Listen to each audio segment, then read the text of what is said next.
নির্ধারিত বৈঠকে সোমবার বেলা 12টায় যমুনায় আসেন বিএনপির প্রতিনিধি দল। প্রধান উপদেষ্টার সাথে বৈঠক করেন তারা।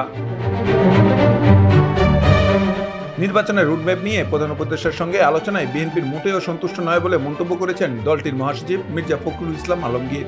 রাষ্ট্রীয় অতিথি ভবন যমুনায় বুধবার দুপুরে ডক্টর ইউনূসের সঙ্গে বৈঠক শেষে বেরিয়ে এসে সাংবাদিকদের ব্রিফ করেন বিএনপির মহাসচিব। সুনির্দিষ্ট কোনো ডেডলাইন আমাদের দেননি। তিনি বলেছেন যে ডিসেম্বর থেকে জুনের মধ্যে তিনি নির্বাচন শেষ করতে চান। এই কথা তিনি আজকে আবার বলেছেন। আমরা একেবারেই সন্তুষ্ট নই। আমরা পরিষ্কার করেই বলেছি যে আমরা ডিসেম্বরের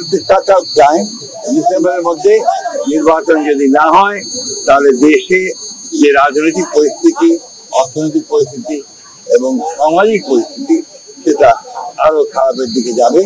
সেটা তখন নিয়ন্ত্রণ করা কঠিন হবে। এদিকে আইন উপদেষ্টা আসিফ নজরুল বলেন, ডিসেম্বর থেকে জুনের মধ্যে নির্বাচন দিতে প্রধান উপদেষ্টা অঙ্গীকারবদ্ধ। আমাদের প্রধান উপদেষ্টা ডক্টর মোহাম্মদ ইউনূস প্রথম থেকে বলেছেন ডিসেম্বর থেকে জুন। আজকে আলোচনায় আমরা কয়েকটা বিষয় স্পষ্ট করেছি, সেটা আপনাদের বলি। একটা হচ্ছে ডিসেম্বর থেকে জুন মানে যে আমরা ইচ্ছা করে দেরি করে মে বা জুন মাসে ইস্যু করবো সেটা না। ডিসেম্বর থেকে জুন মানে হচ্ছে ডিসেম্বর থেকে জুনের মধ্যে যত তাড়াতাড়ি সম্ভব।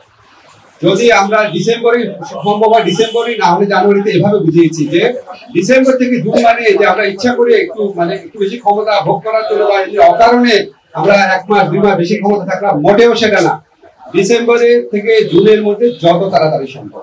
সংস্কার কমিশনের অধিকাংশ প্রস্তাবের সাথে একমত বিএনপি বলে জানান আইন উপদেষ্টা। ওনারা সবসময় সংস্কারপন্থী দল, আমরা এটা এগ্রি করেছি। অবশ্যই বিএনপি সবসময় সংস্কারের কথা বলেছে।